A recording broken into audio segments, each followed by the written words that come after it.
Mis padres regalaron su departamento a mi hermano por su boda, aunque yo pagué su hipoteca durante 10 años. Después de eso, quisieron mudarse a mi casa. Les dije que no y luego la policía me llamó. La llamada sonó de repente, en medio de un martes cualquiera. Justo acababa de terminar una videoconferencia con un cliente y estaba a punto de tomar un café cuando mi móvil vibró, mostrando un número desconocido en la pantalla. Normalmente no contesto llamadas de números desconocidos, pero algo me hizo presionar el botón verde. Hola, ¿es Sarah Briner? Se escuchó una voz masculina oficial. Sí, soy yo, respondí con cautela, repasando en mi cabeza las posibles razones de la llamada. Capitán de policía Andrew Cooper, ¿usted es la propietaria de la casa en Phillips 27? Mi corazón se detuvo por un momento. Sí, esa es mi casa. ¿Qué ha pasado? La alarma se activó. Hay signos de robo. Hemos detenido a 2 personas en el lugar. Afirman conocerla.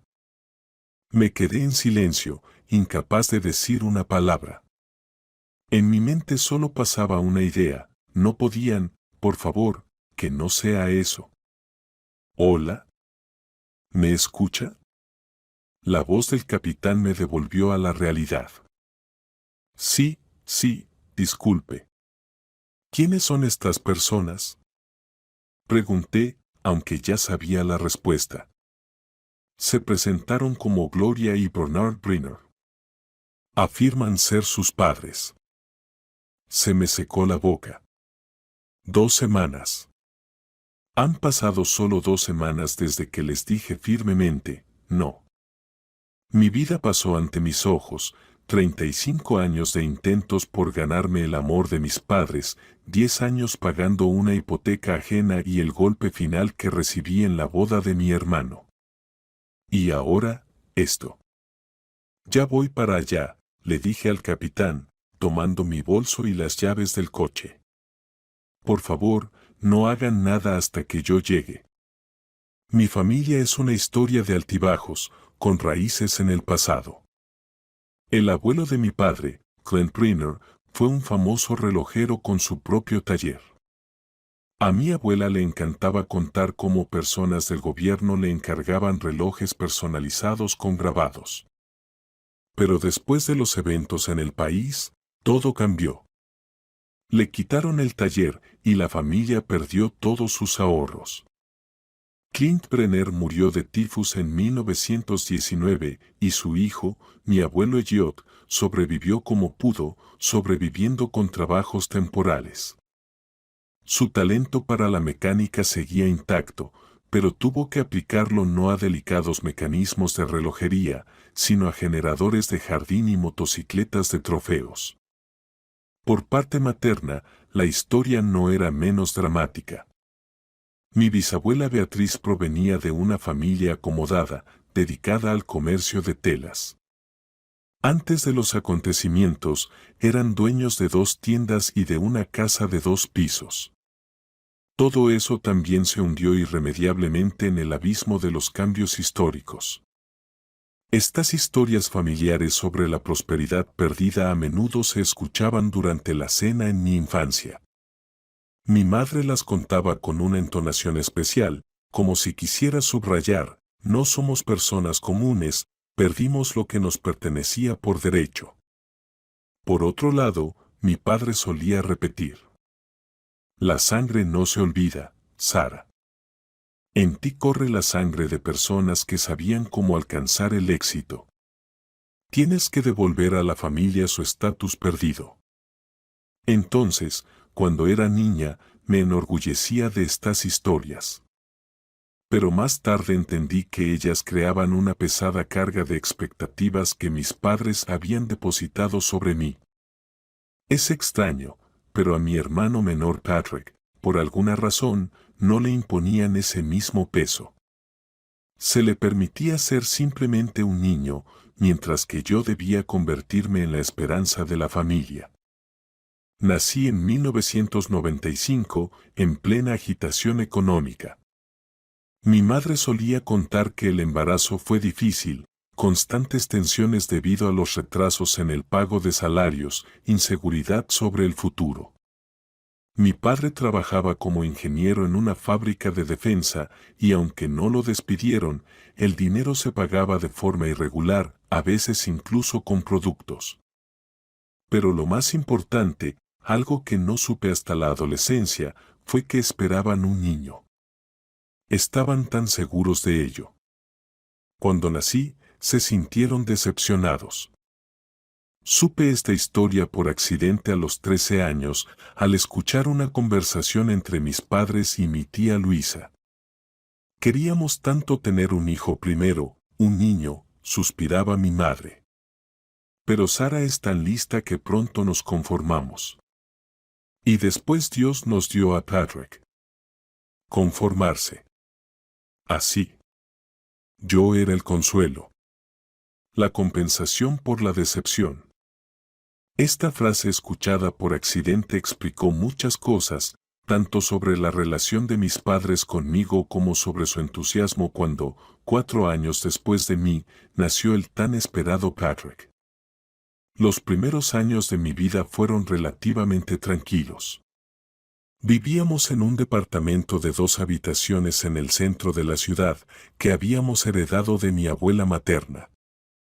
El departamento era viejo, con techos altos y piso de madera que crujía, pero para mí era un verdadero palacio. Me encantaba especialmente el mirador con la ventana redonda en la sala de estar, donde estaba la silla de mi madre. Allí me leía cuentos y me contaba historias sobre nuestros antepasados. Mi padre trabajaba, mi madre se ocupaba de mí, y más tarde, de mi hermano. Ella tenía un título de profesora de idiomas extranjeros, pero no fue a la escuela, decidió dedicarse a la familia. A veces tomaba alumnos particulares que venían a nuestra casa. Recuerdo cómo me sentaba en silencio en la habitación contigua, escuchando a mi madre hablar en inglés y francés. Me parecía algo mágico. Nuestra vida era humilde, pero estable. Hasta 1999. Y luego estalló la crisis económica, y todo cambió. La fábrica de mi padre fue afectada por recortes, y su puesto fue eliminado. Durante varios meses buscó trabajo, sobreviviendo con empleos ocasionales. Mi madre comenzó a tomar más alumnos, pero eso no era suficiente. Los ahorros se agotaban. Recuerdo cómo una noche fui a la cocina a tomar agua y vi a mis padres sentados a la mesa con papeles, una calculadora y expresiones preocupadas en sus rostros. «Tendremos que vender», dijo mi padre. Y mi madre comenzó a llorar. Entonces no entendí de qué hablaban. Pero pronto supe, decidieron vender nuestro departamento y mudarnos a un barrio más barato para tener dinero para vivir. La mudanza fue el primer gran golpe en mi vida. Tenía 6 años y no quería dejar mi palacio con la ventana redonda. Lloraba, les pedía que nos quedáramos, les prometía no pedir nuevos juguetes ni libros. Patrick, que entonces tenía solo 2 años, solo caminaba detrás de mamá, sin entender lo que estaba pasando. «Sara, no compliques las cosas», dijo mi padre irritado, cuando me eché a llorar otra vez al ver cómo empaquetaban mis libros. «Ya eres una niña grande y deberías entender que esto es necesario». Asentí, tragando las lágrimas. Tenía 6 años. Pero ya era una niña grande. Y Patrick podía quejarse y llorar. A él mamá lo cargaba y lo consolaba. Nuestra nueva casa resultó ser un departamento de una habitación en las afueras de la ciudad, en el primer piso de un edificio de 5 pisos. Oscuro, con techos bajos, con un olor constante a humedad proveniente del sótano. Me parecía una cárcel. Patrick y yo dormíamos en una habitación y mis padres en un sofá-cama en la cocina. Lo peor de todo era que estábamos lejos de mi escuela. Ya había comenzado el primer grado, y ahora tenía que levantarme una hora antes para que papá pudiera llevarme en autobús por toda la ciudad. A menudo no podía, se iba a hacer trabajos extra, y entonces mamá me llevaba, con Patrick de la mano.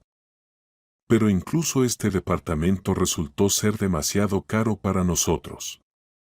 A los 6 meses volvimos a mudarnos, esta vez a una habitación alquilada en una casa compartida. Cocina común. Baño común.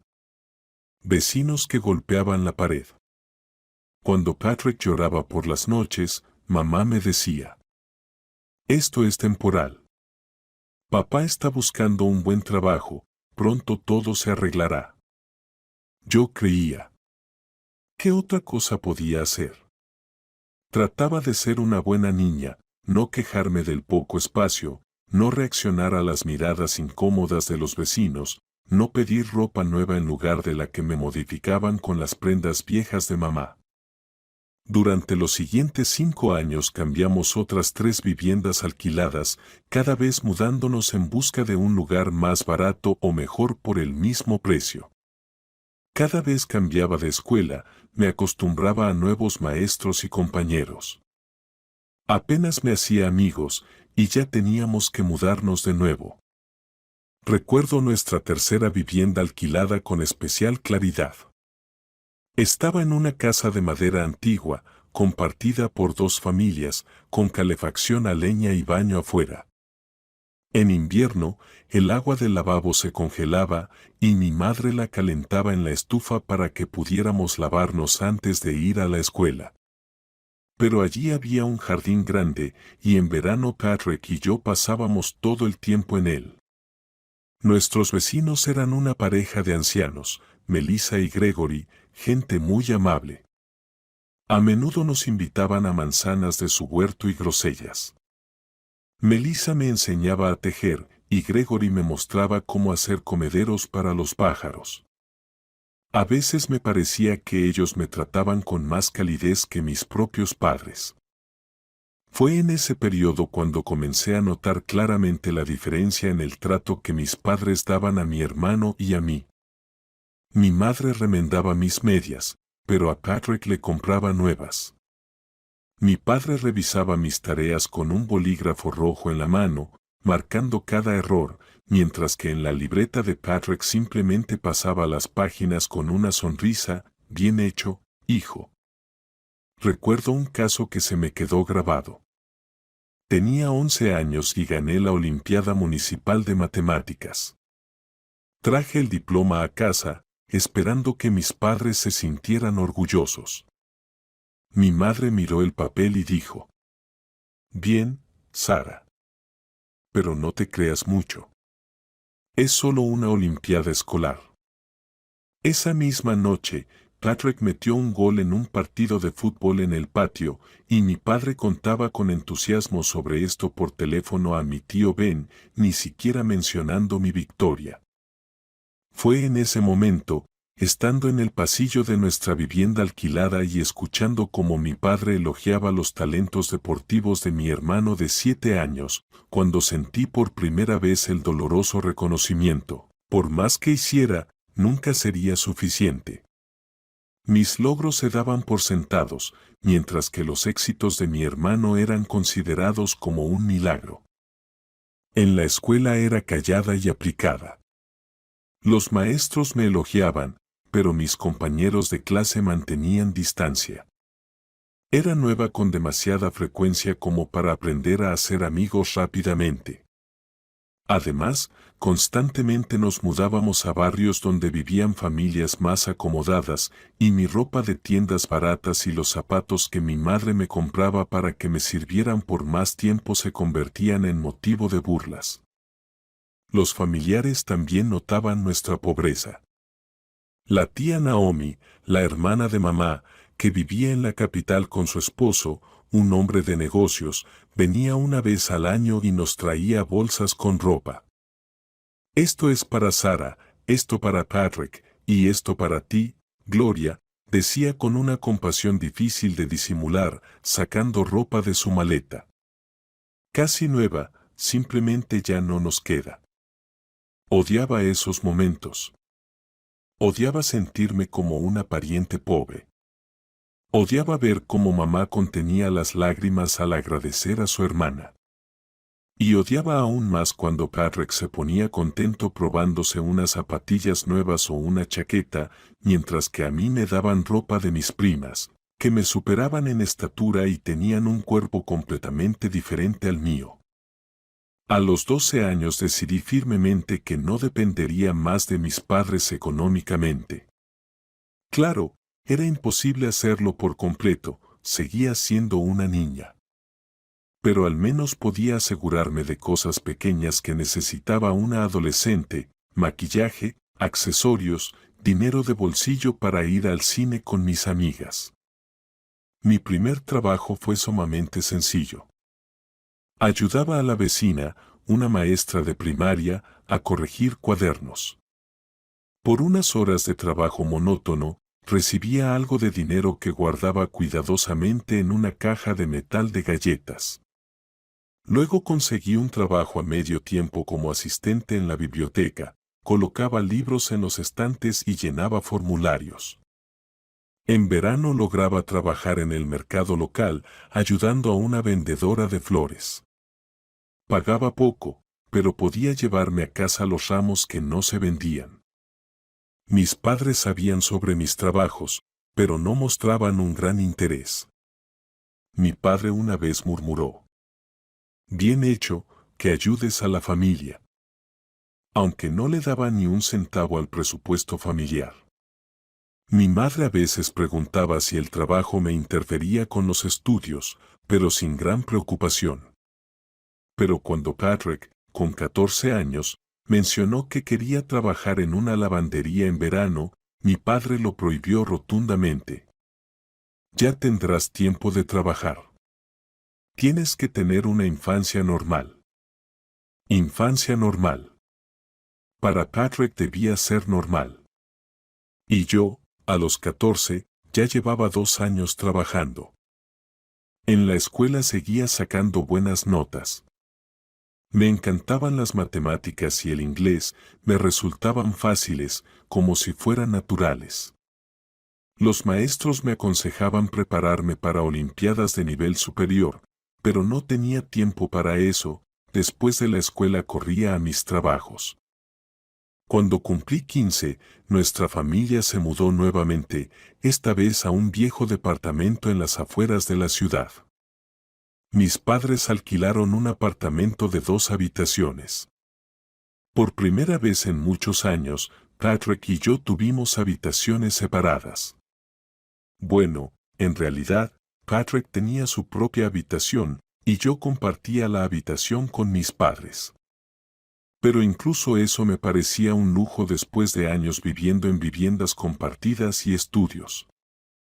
Para ese momento, mi padre finalmente encontró un trabajo estable, consiguió un puesto como maestro en una pequeña fábrica. El salario era modesto, pero estable. Mi madre seguía dando clases de inglés, habiendo ya reunido una cantidad considerable de estudiantes. Nuestra situación financiera mejoró un poco, pero aún no se podía hablar de comprar nuestra propia vivienda. En la escuela, pensaba cada vez más en el futuro. Mis padres insistían en una educación económica, para que siempre haya pan en la mesa, como decía mi padre. Sin embargo, a mí me atraían más los idiomas extranjeros y la literatura.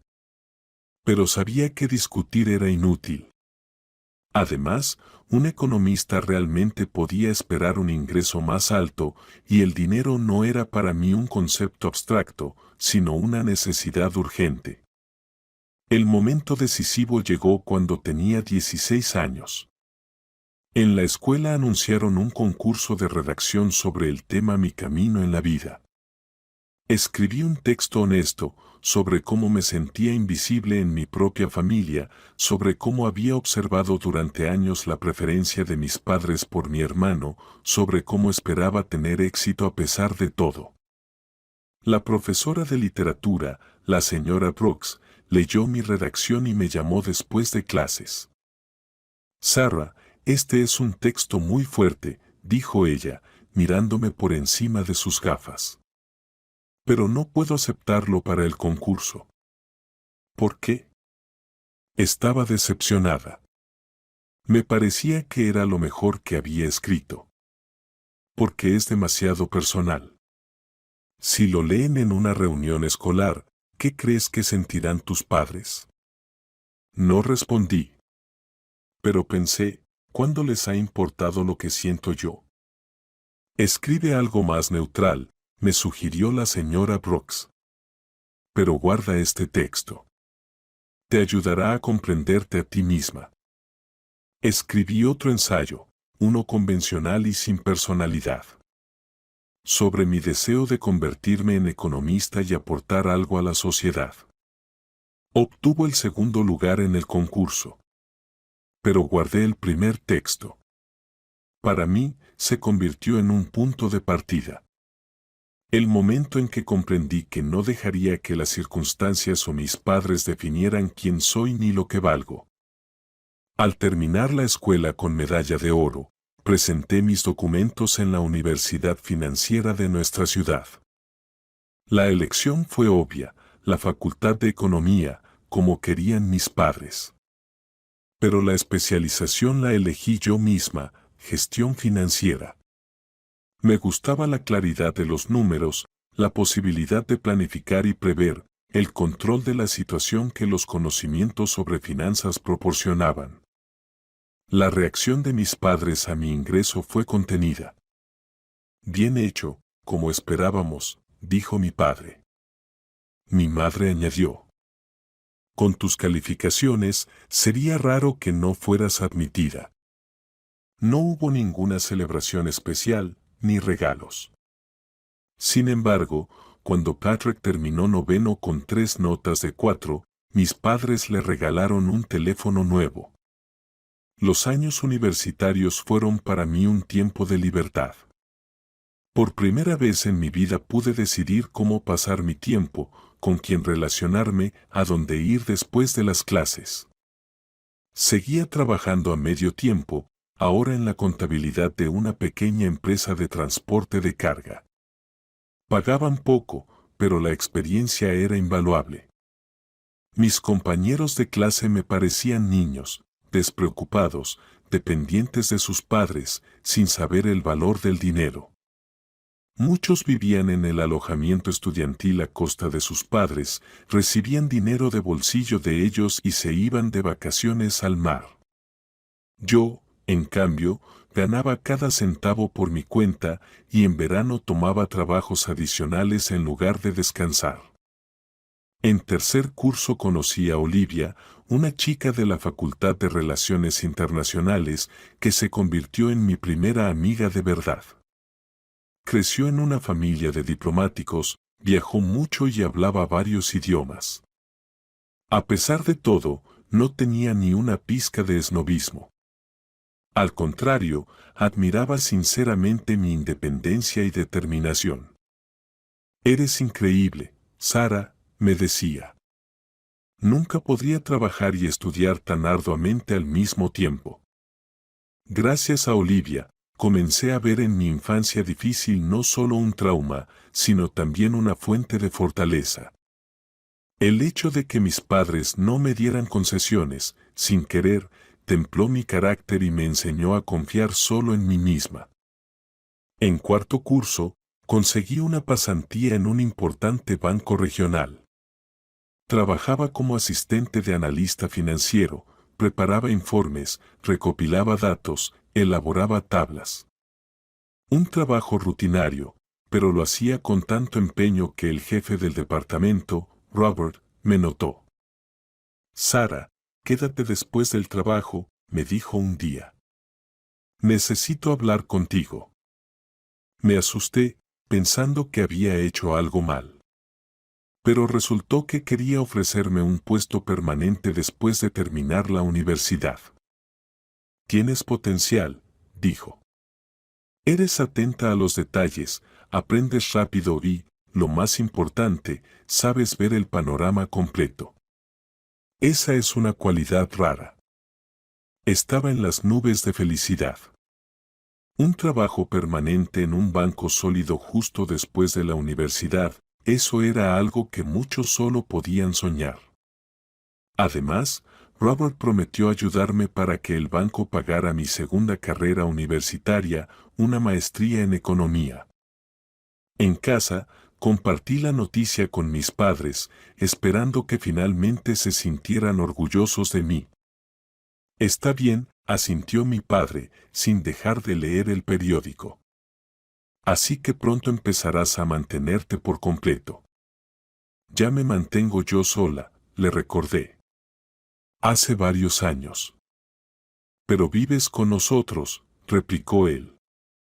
Y con un salario decente podrás alquilar un apartamento.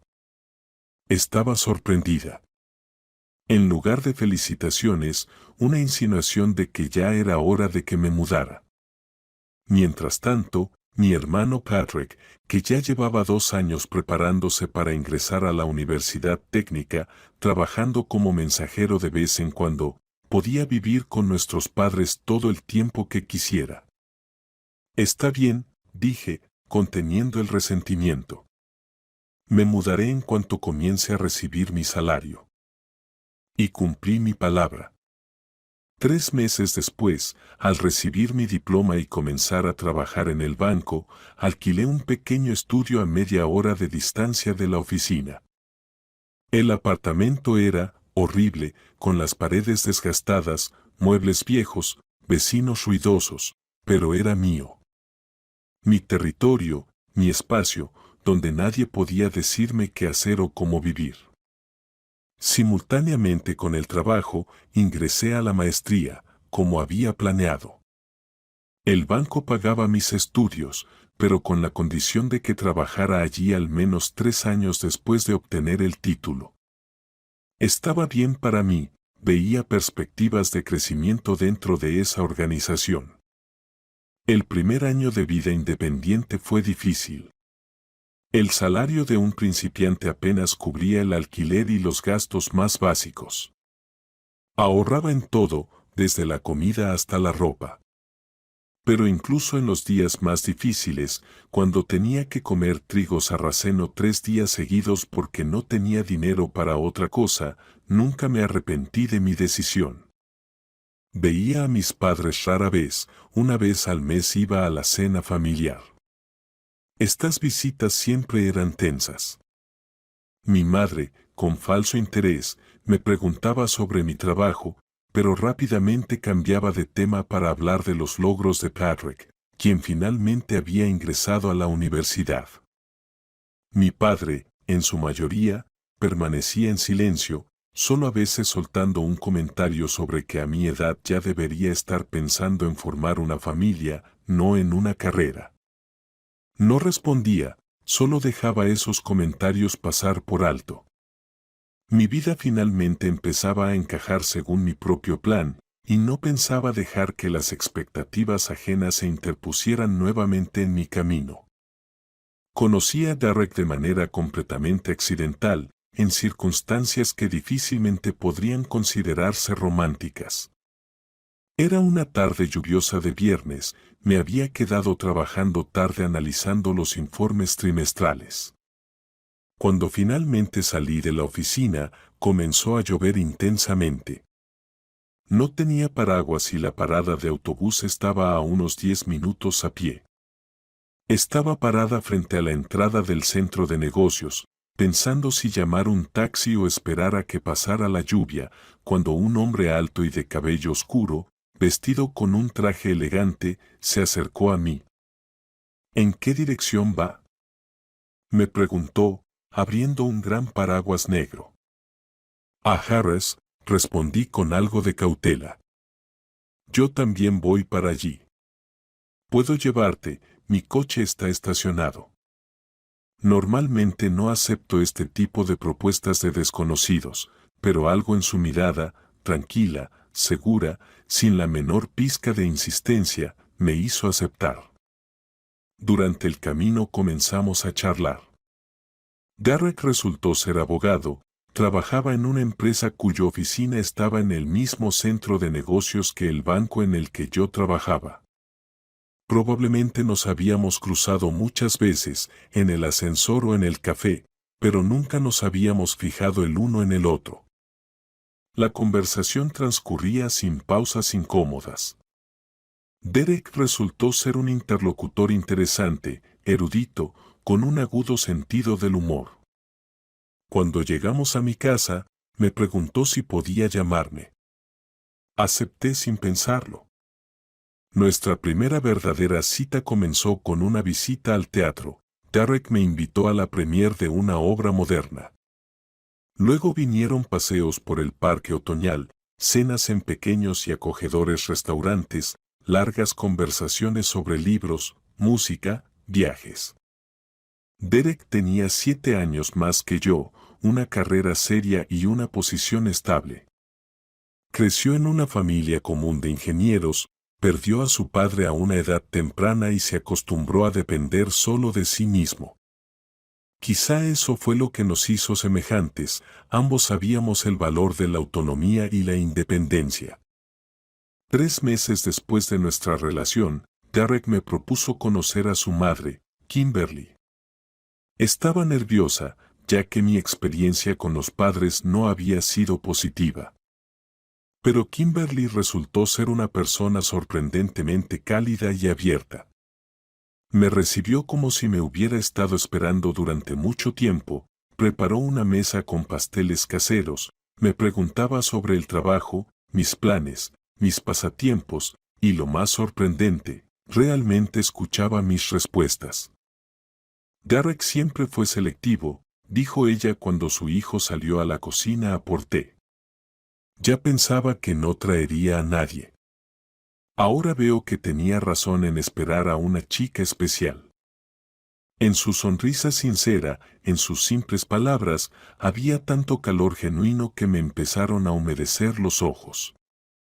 Así es como pueden tratar los padres, con amor, aceptación, sin comparaciones constantes ni críticas. Cuando llegó el momento de presentar a Derek a mis padres, estaba aún más nerviosa. Ellos, por supuesto, sabían que salía con alguien, después de 6 meses de relación era difícil ocultarlo, pero no les había dado detalles. La velada fue tensa.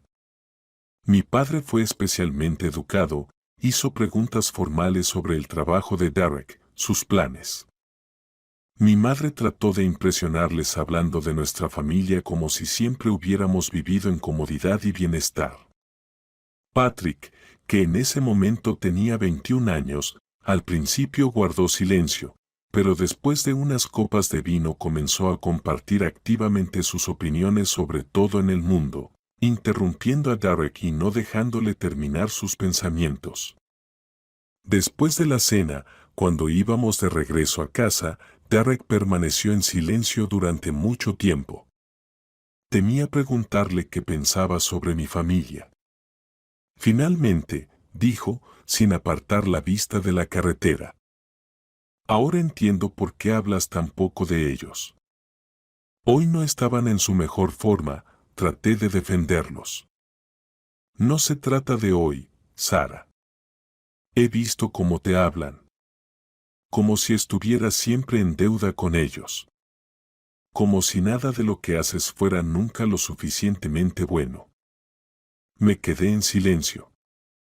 Derek había descrito con precisión lo que había sentido toda mi vida, pero nunca supe cómo expresarlo. Mereces algo mejor, añadió en voz baja. 1 año después de nuestra relación, Derek me propuso matrimonio. Fue algo sencillo y sin excesos. Durante un fin de semana en un hotel de campo, me dio una pequeña caja de terciopelo y me preguntó si estaba lista para ser su esposa. Acepté sin dudarlo. Planeábamos una boda modesta, un restaurante pequeño, amigos cercanos, pocos familiares. Pero cuando le conté a mis padres sobre el compromiso, mi madre inesperadamente tomó la iniciativa. No, esto no puede ser así, dijo categóricamente. Nuestra única hija no se casará con cualquiera, sino con un abogado exitoso. Hay que organizar todo como se debe. Nuestra única hija.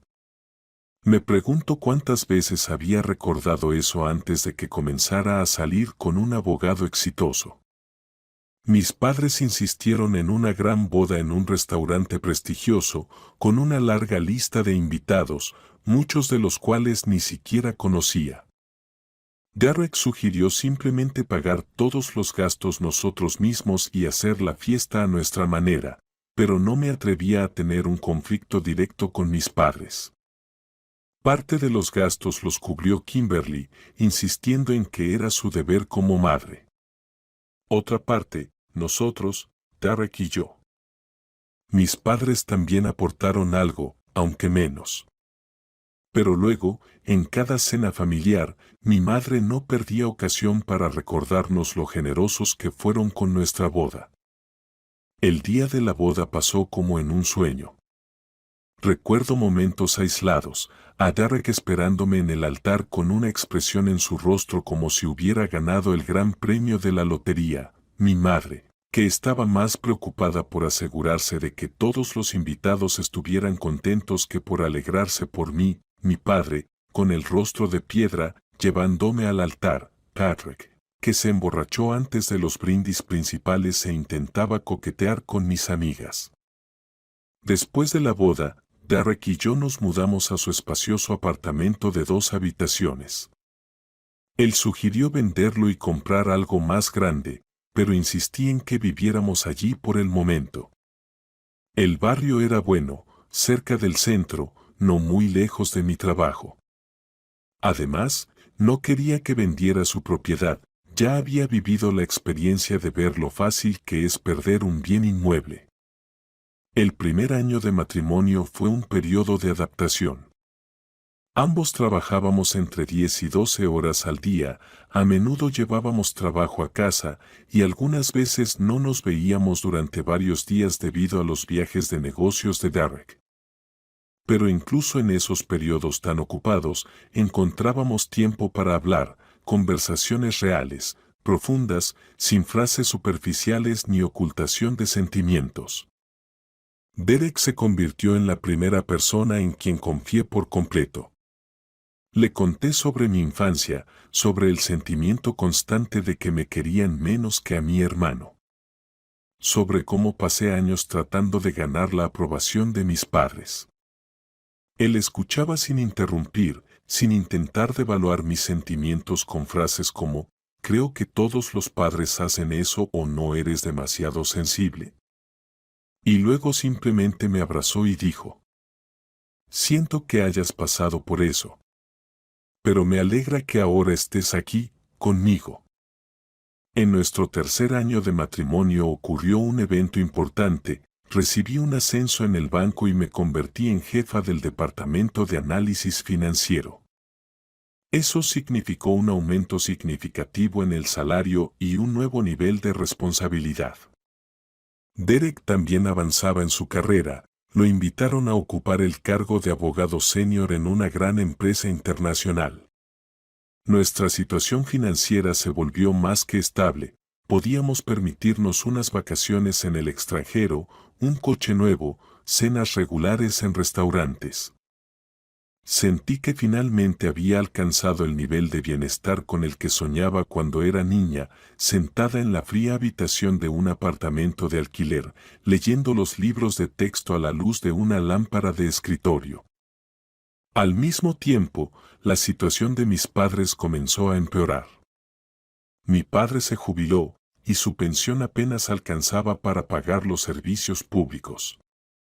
Mi madre seguía dando clases, pero la edad y problemas de salud no le permitían tener muchos alumnos. El arrendador subió el precio del alquiler y les costaba mucho cumplir con los pagos mensuales. Un día, mi madre me llamó llorando. Sarah, no tenemos dinero para pagar el alquiler, dijo con voz temblorosa. El dueño amenaza con echarnos si no pagamos antes de que termine la semana. Por supuesto, les transferí la cantidad que necesitaban. Esa noche, Derek y yo discutimos seriamente la situación. Esto no resuelve el problema, dijo él. Dentro de un mes será lo mismo. Necesitan una vivienda propia, donde no tengan que pagar alquiler. Pero no tienen dinero para comprar, repliqué. Y yo no puedo prestarles esa cantidad. ¿Y qué tal una hipoteca?, propuso Derek. Podríamos darles el pago inicial. Y los pagos mensuales deberían ser aproximadamente lo que están pagando por el alquiler ahora. La idea me pareció razonable. Al día siguiente, llamé a mis padres y les propuse encontrarnos para discutir su situación habitacional. La conversación no fue fácil. Mi padre primero se negó rotundamente a aceptar lo que él llamó una limosna. Mi madre se quedó en silencio, mirando hacia abajo. Yo les expliqué pacientemente que no se trataba de limosna, sino de la ayuda que los hijos suelen dar a sus padres mayores. ¿Y Patrick?, preguntó de repente mi padre. ¿Por qué solo tú debes ayudarnos? ¿Dónde estaba Patrick? A sus 24 años ya había terminado la universidad, pero no tenía un trabajo estable. Se las arreglaba con trabajos temporales, vivía de un lado a otro, a veces con una novia, a veces con otra, y de vez en cuando pasaba la noche en casa de mis padres. Hablaré con él, prometí, aunque sabía perfectamente que la conversación no serviría de mucho. Después de largas discusiones, llegamos a una solución. Mis padres solicitarían una hipoteca y Derek y yo les daríamos el dinero para el pago inicial. Después, ellos pagarían la hipoteca con la pensión de mi padre y los ingresos de mi madre. Patrick también tendría que aportar su parte cada mes. Cuando le expuse este plan a mi hermano, al principio aceptó con entusiasmo. Claro, hermanita, voy a ayudar a los padres, tan pronto como consiga un trabajo decente. Lo miré escéptica, sabiendo que ese trabajo decente podría nunca llegar. Patrick siempre creyó que merecía algo más que lo que le ofrecían. Cambiaba de trabajo cada pocos meses, o lo despedían por su falta de responsabilidad, o él mismo renunciaba porque se sentía decepcionado por la atmósfera no lo suficientemente creativa o las perspectivas limitadas. El banco aprobó la hipoteca para mis padres, una pequeña vivienda de 2 habitaciones en un barrio residencial. Derek y yo aportamos el 30% del valor como pago inicial, una suma considerable que habíamos planeado destinar a la renovación de nuestro propio apartamento. Pero estaba feliz de poder ayudar a mis padres a encontrar estabilidad en su vivienda. Los primeros meses todo siguió según lo planeado. Mis padres hacían los pagos a tiempo. Incluso Patrick aportó su parte un par de veces. Pero al cuarto mes empezaron los problemas. Sara, tenemos una situación difícil, me llamó mi madre. Papá necesita una operación en la rodilla. El seguro no cubre todos los gastos. No podremos hacer el pago de la hipoteca este mes. Claro que ayudé. Y el mes siguiente también, cuando descubrimos que después de la operación mi padre necesitaba un costoso tratamiento de rehabilitación. Luego, a mi madre le empeoró la artritis y no pudo dar clases durante varias semanas. Poco a poco, lo que comenzó como una ayuda temporal, se convirtió en un compromiso constante. Yo transfería dinero todos los meses a la cuenta de mis padres para que pudieran hacer el pago de la hipoteca. Patrick dejó de hacer incluso contribuciones simbólicas, alegando la falta de trabajo o sus propias deudas. Derek entendía la situación, aunque a veces expresaba su preocupación. Sara, ¿estás segura de que podemos seguir así?, me preguntó una noche, cuando una vez más revisaba el presupuesto familiar tratando de encontrar una cantidad para mis padres. Es una carga seria para nuestras finanzas. ¿Y qué se supone que haga? Estoy cansada, me froté los ojos. No puedo dejarlo sin techo. Claro que no, estuvo de acuerdo. Solo quiero asegurarme de que no nos pongamos en una situación difícil tratando de compensar los gastos adicionales. Empecé a tomar trabajos adicionales, asesoraba a pequeñas empresas en temas financieros, escribía informes analíticos como freelance. Esto significaba aún menos tiempo para descansar y estar con la familia, pero sentía que no tenía derecho a negarme a ayudar a mis padres. Al fin y al cabo, aunque mi infancia no fuera fácil, ellos me criaron, me dieron educación, me formaron. Pasaron los años, y lo que comenzó como una ayuda temporal se extendió durante largos 10 años. Yo prácticamente pagaba sola la hipoteca de mis padres, posponiendo mis propios planes y sueños. A lo largo de esos años, muchas cosas cambiaron. Derek y yo finalmente decidimos tomar nuestra propia hipoteca, compramos una casa espaciosa en las afueras, la que habíamos soñado durante mucho tiempo. Yo continuaba ascendiendo en mi carrera, convirtiéndome en directora financiera de la empresa. Patrick se casó con una chica de familia acomodada y, con su ayuda, abrió un pequeño negocio, un café de moda, que, sin embargo, no generaba grandes ganancias. Mis padres se acostumbraron gradualmente a que su problema de vivienda fuera mi responsabilidad. Ya no me agradecían las transferencias, las consideraban una obligación. A veces incluso se permitían criticar que la cantidad llegara 1 o 2 días más tarde de lo habitual. Estábamos preocupados porque no tendríamos para pagar, decía mi madre con reproche. ¿Sabes lo importante que es no permitir retrasos? Quería responder. ¿Y saben ustedes lo importante que es, al menos de vez en cuando, decirle gracias a la hija que lleva 10 años pagando por su apartamento? Pero me callé. Los años me enseñaron que discutir con mis padres no tiene sentido. Siempre encontrarán la manera de hacerme parecer desagradecida y a ellos mismos como víctimas de las circunstancias. Y llegó el día en que hice el último pago de su hipoteca. 10 años de transferencias mensuales, 10 años de trabajos adicionales, 10 años posponiendo mis propios planes. Ahora el apartamento les pertenecía completamente, sin cargas. Sentí una extraña sensación de alivio, mezclada con amargura, alivio por no tener que sacar esa cantidad del presupuesto familiar, y amargura al darme cuenta de que esos 10 años de ayuda financiera los padres los veían como algo natural, como un deber filial, y no como un gesto de buena voluntad. «Pareces feliz», comentó Derek cuando regresé del banco después de completar todos los trámites.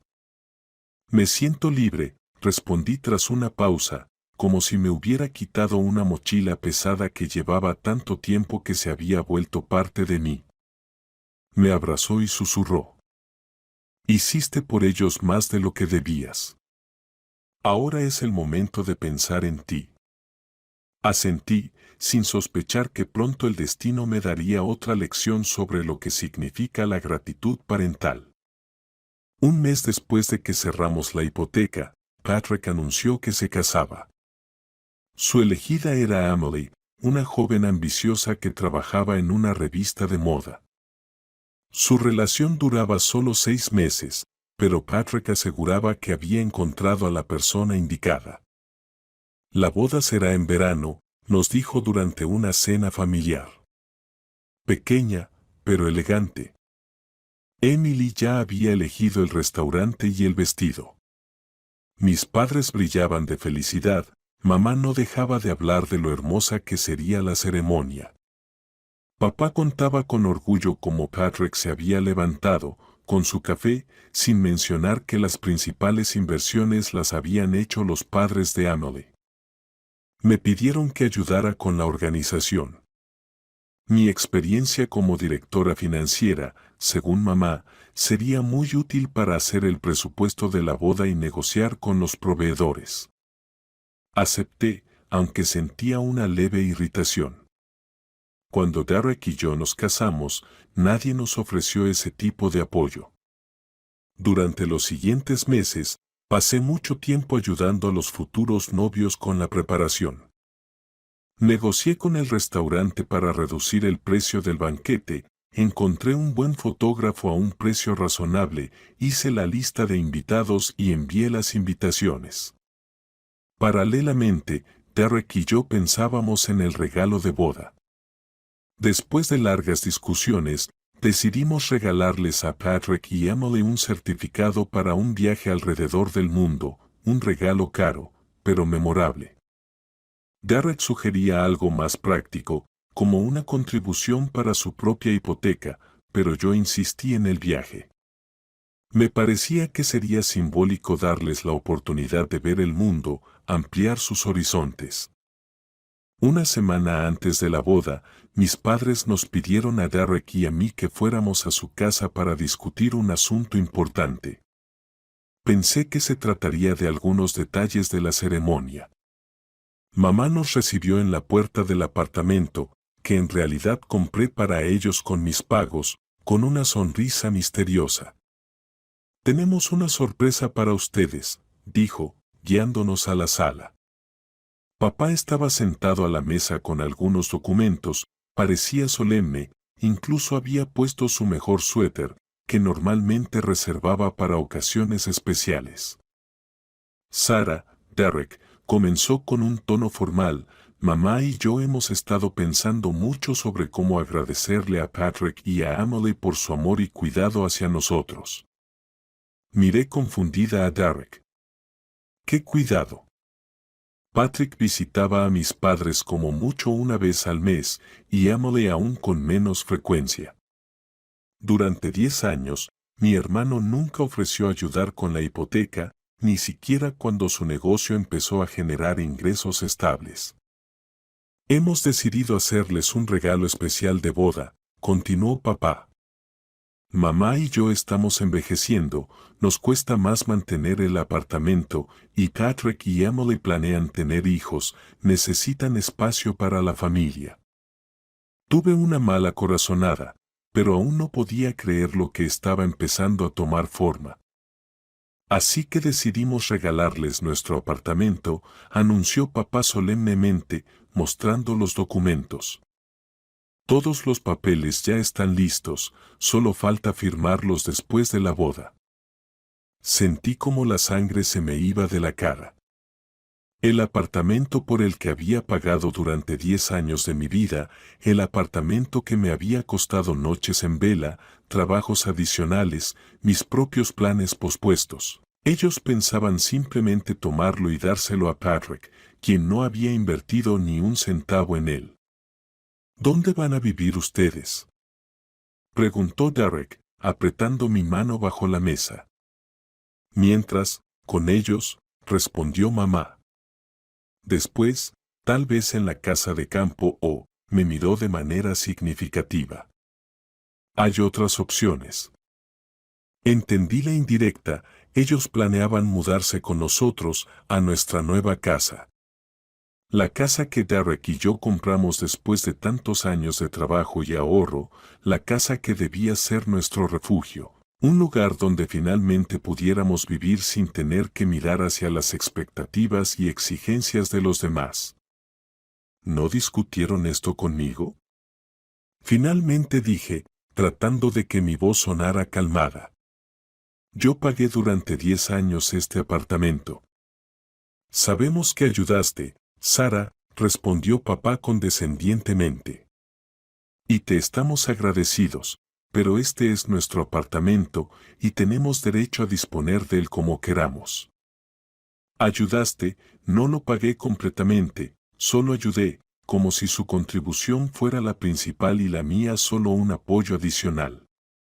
Claro, entendemos que esto pueda parecer inesperado, intervino mamá, viendo mi rostro. Pero Patrick es nuestro hijo, necesitamos ayudarlo a ponerse de pie. Y tú ya tienes todo, un buen trabajo, una casa, un marido. Tienes suerte en la vida. Tienes suerte, como si mi éxito fuera un golpe de suerte y no el resultado de décadas de trabajo arduo, autodisciplina y constante superación. Me levanté, sintiendo cómo me temblaban las rodillas. Derek y yo, quizás nos vayamos, dije, tratando de que mi voz sonara calmada. Necesitamos pensarlo. La semana antes de la boda de Patrick pasó en un tenso silencio. Mis padres no llamaron, yo tampoco buscaba contacto. Solo Patrick envió un mensaje corto. Sara, hablé con mis padres, todavía quieren regalarnos el apartamento, pero Emily y yo decidimos que ellos se quedarán a vivir ahí. No por mis padres, sino por Patrick. Por mucho que nuestra relación fuera complicada, seguía siendo mi hermano. Además, había dedicado tanto tiempo a ayudar con la organización que simplemente no ir parecía extraño. La boda pasó como en un sueño. Sonreía, decía las palabras correctas, me tomaba fotos con la familia, pero por dentro sentía vacío y distanciamiento. Cuando mis padres anunciaron su regalo a los recién casados, los invitados aplaudieron y se maravillaron de su generosidad. Yo me sentaba con rostro pétreo, apretando la mano de Derek bajo la mesa con tanta fuerza que al día siguiente me quedaron moretones. Después de la boda, la vida volvió a la normalidad. Trabajaba, pasaba tiempo con amigos, decoraba nuestra casa con Derek, trataba de no pensar en el conflicto con mis padres, convenciéndome de que todo era para bien. Ahora finalmente tenía la oportunidad de concentrarme en mi propia vida. Pero un mes después de la boda, mis padres llamaron y pidieron una reunión. Acepté, suponiendo que sería sobre algún asunto financiero, tal vez sobre la distribución de los gastos para su mantenimiento entre Patrick y yo. Nos encontramos en un café, un territorio neutral. Mis padres parecían cansados y deprimidos. Sara, necesitamos hablar, comenzó mamá. La situación cambió. Resultó que Patrick y Emily, después de regresar de su luna de miel, que pagamos Derek y yo, comenzaron inmediatamente a hacer reparaciones en el apartamento. Según mamá, literalmente echaron a los padres a la cocina, ocupando el dormitorio y la sala de estar. El ruido, el polvo y los conflictos constantes por trivialidades hicieron que la convivencia fuera insoportable. No podemos quedarnos allí, concluyó papá. Es imposible. Escuchaba en silencio, tratando de mantener una expresión neutral en el rostro, aunque por dentro luchaban sentimientos contradictorios, simpatía por su situación y una amarga satisfacción al ver que mis predicciones se habían cumplido tan rápidamente. ¿Qué esperan de mí?, pregunté finalmente. Se miraron entre ellos. Pensábamos. Tal vez podríamos vivir con ustedes y Derek, sugirió mamá con cautela. Solo unos meses, hasta que encontremos otro lugar. Negué con la cabeza. Ya hablamos de esto, mi respuesta no había cambiado. No pueden vivir con nosotros. ¿Pero a dónde vamos a ir? La voz de papá sonaba indignada. Sabes que no tenemos dinero para un alquiler. Ustedes tenían un apartamento, le recordé tranquilamente. Decidieron dárselo a Patrick. Esa fue su decisión y ahora deben asumir las consecuencias. No pensábamos que él nos haría esto, sollozó mamá. Es nuestro hijo, pensábamos que él se encargaría de nosotros. En ese momento no sentí maldad, sino cansancio. Cansancio de que a sus 60 y tantos años, mis padres aún no aprendieran a asumir las consecuencias de sus decisiones y a ver a las personas tal como son y no como les gustaría que fueran. Puedo ayudarles con el dinero para el alquiler de un pequeño apartamento, dije después de una pausa. Por los primeros 3 meses. En ese tiempo deben decidir qué hacer a continuación. Tal vez hablar con Patrick sobre vender el apartamento y dividir el dinero, tal vez encontrar un trabajo. Pero no vivirán con nosotros. Mis padres parecían en shock. Claramente esperaban que yo me ablandara, que cediera, como siempre había hecho. No puedes hacer esto con nosotros. La voz de papá sonaba amenazante. Somos tus padres. Por eso te ofrezco ayuda financiera y no te niego todo. Contesté yo. Pero mi casa es mi espacio personal, y no permitiré que nadie lo invada. Nos separamos fríamente. Mis padres no aceptaron mi oferta de ayuda financiera para el alquiler. Estaban demasiado ofendidos por mi negativa a dejarlos vivir conmigo. Durante las siguientes 2 semanas no supe nada de ellos. Y luego me llamó Patrick. Sara, ¿sabes que tus padres se mudaron de nuestra casa? Me preguntó. Dijeron que encontraron otro lugar para vivir. Me sorprendí. ¿Dónde pudieron encontrar un lugar sin dinero? No lo sé, respondió Patrick, no hemos hablado últimamente. Entendido. Guardó silencio. Oye, quería disculparme por lo de la casa. Realmente no sabía que tú habías pagado todo este tiempo. Los padres dijeron que a veces los ayudabas. Nunca habría aceptado un regalo así si hubiera sabido la verdad. Su disculpa sonaba sincera, y sentí como una parte de la tensión me dejaba. Tal vez, entre nosotros, aún sea posible una relación normal de hermanos. Gracias, Patrick. Esto significa más para mí de lo que piensas. Después de esa conversación, traté de ponerme en contacto con mis padres para saber dónde vivían y si todo estaba bien con ellos.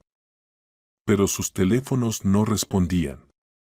Comencé a preocuparme, ¿había pasado algo? ¿Estaban sin hogar? Al final, aunque estaba molesta, seguían siendo mis padres. Estaba a punto de ir a casa de Patrick para buscar con él, cuando sonó una llamada de un número desconocido. ¿Sarah Brunner? Preguntó una voz masculina oficial. Sí, soy yo, respondí. Capitán de policía Andrew Cooper. En relación con su casa en la dirección Phillips 27. La alarma se activó. Hay señales de un robo. Hemos detenido a 2 personas que dijeron ser sus padres. El mundo parecía detenerse. ¿Mis padres? ¿Un robo? ¿Mi casa? Voy en camino, dije, mientras tomaba las llaves y la bolsa. En el camino, mis pensamientos oscilaban entre la incredulidad y la ira. ¿Realmente intentaron robar mi casa? ¿Por qué? ¿Para vivir allí sin mi permiso? ¿O era un terrible error? Cuando llegué a la casa, había un coche de policía frente a la puerta. El vecino Marcus, un exmilitar, observaba atentamente lo que ocurría desde su parcela. Compramos la casa en este vecindario precisamente por la buena seguridad y los vecinos confiables.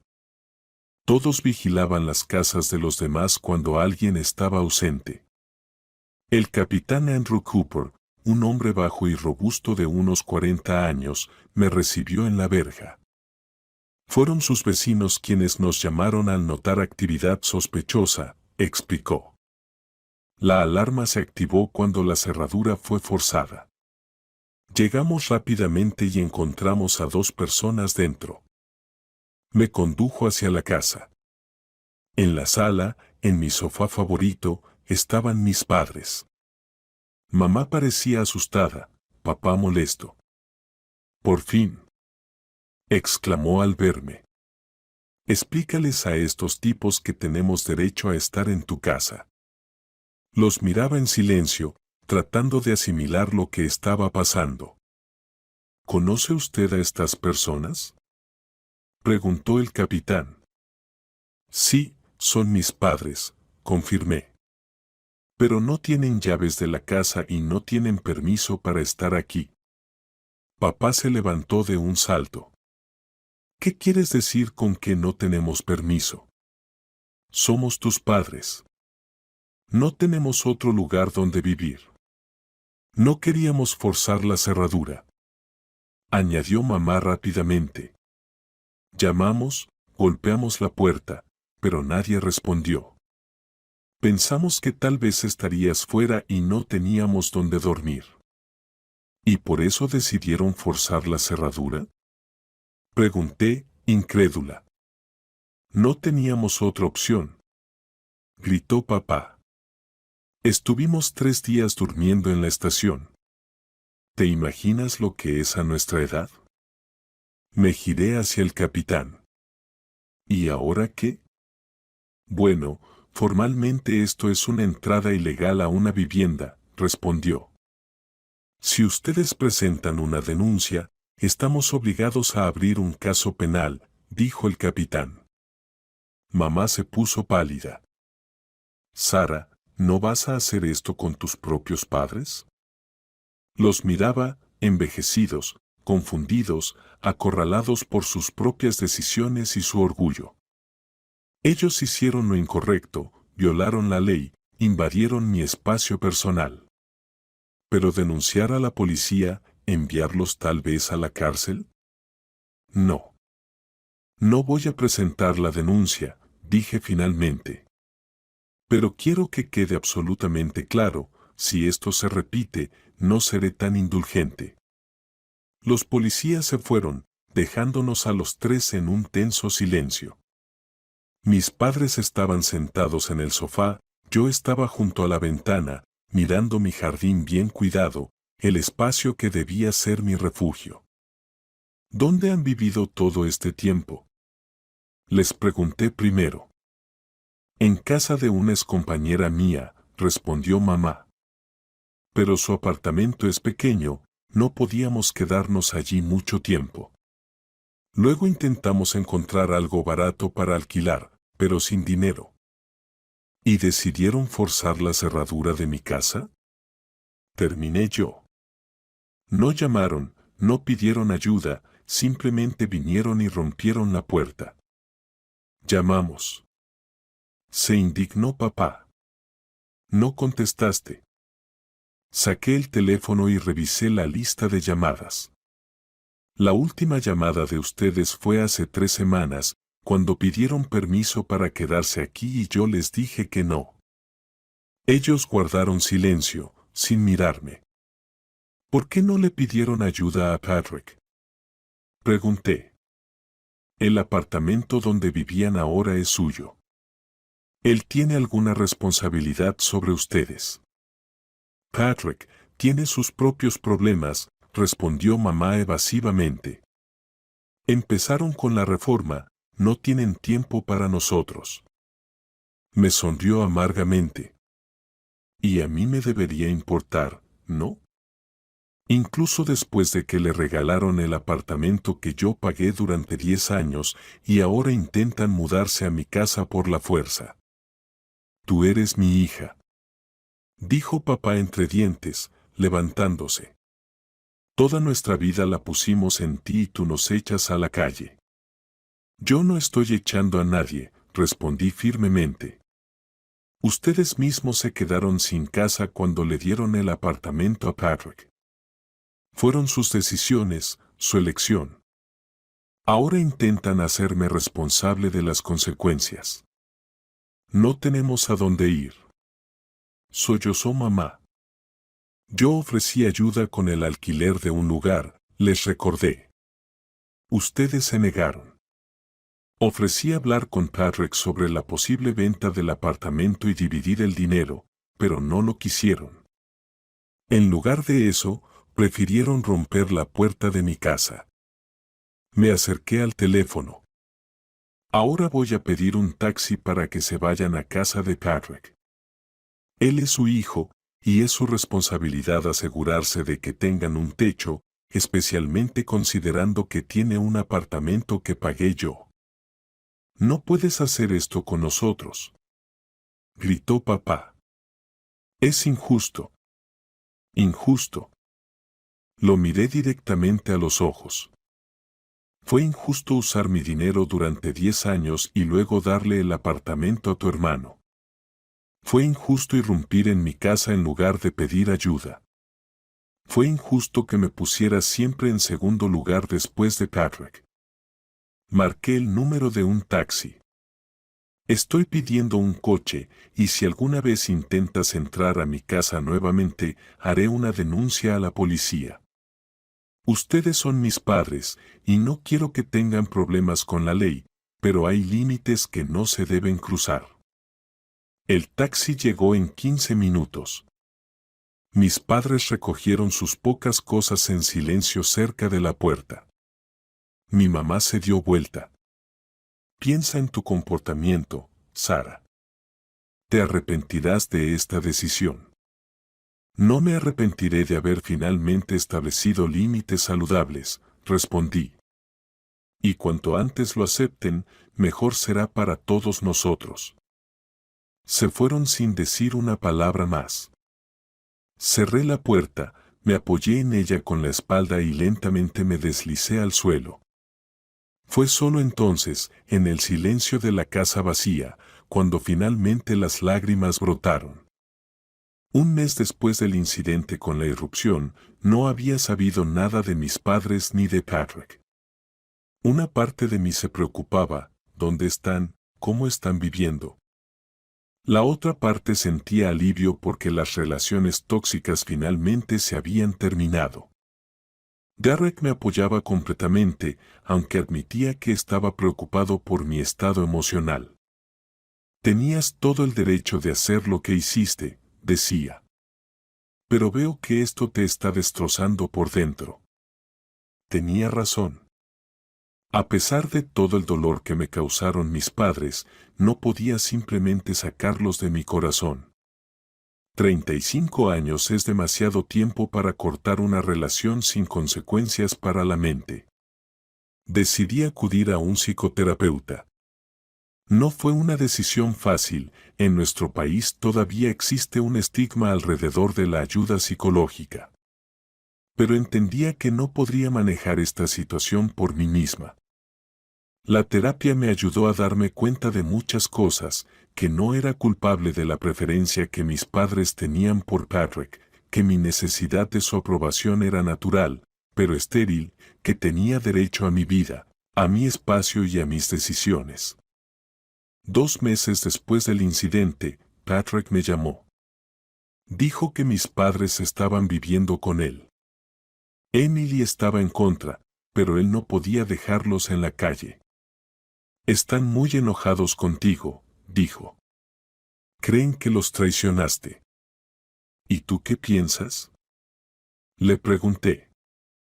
Patrick guardó silencio. Creo que ellos son los culpables, y me da vergüenza que durante tantos años haya aprovechado tu ayuda sin siquiera darme cuenta de ello. Sus palabras me trajeron algo de consuelo. Al menos un miembro de la familia comenzó a entender la verdadera situación. Han pasado 5 años desde entonces. No hablo con mis padres. Nunca reconocieron su error, nunca se disculparon por la irrupción. Patrick me llama de vez en cuando, me cuenta las noticias. Él y Emily tienen una hija. Mis padres les ayudan a cuidar de ella. Vendieron ese apartamento y compraron una casa en las afueras, donde viven todos juntos. No siento amargura al escuchar estas historias. Cada quien recibió lo que eligió. Mis padres siempre prefirieron a Patrick, ahora viven con él. Yo siempre busqué la independencia, ahora tengo mi vida, mi casa, mis límites.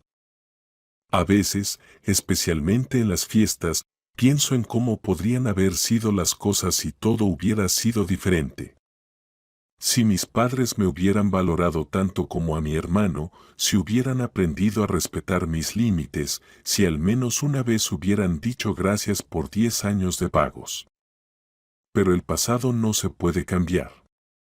He aprendido a vivir el presente, a valorar lo que tengo, un marido amoroso, un trabajo interesante, amigos leales.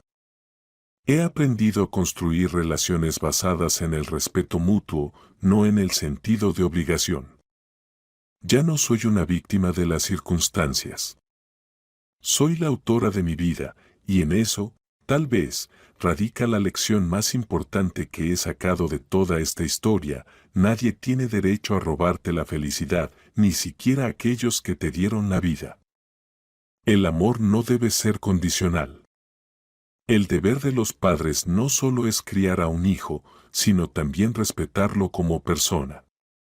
Y mi deber conmigo misma es vivir una vida plena y feliz, sin dejar que las ofensas del pasado envenenen el presente. Y este deber lo cumplo con alegría todos los días.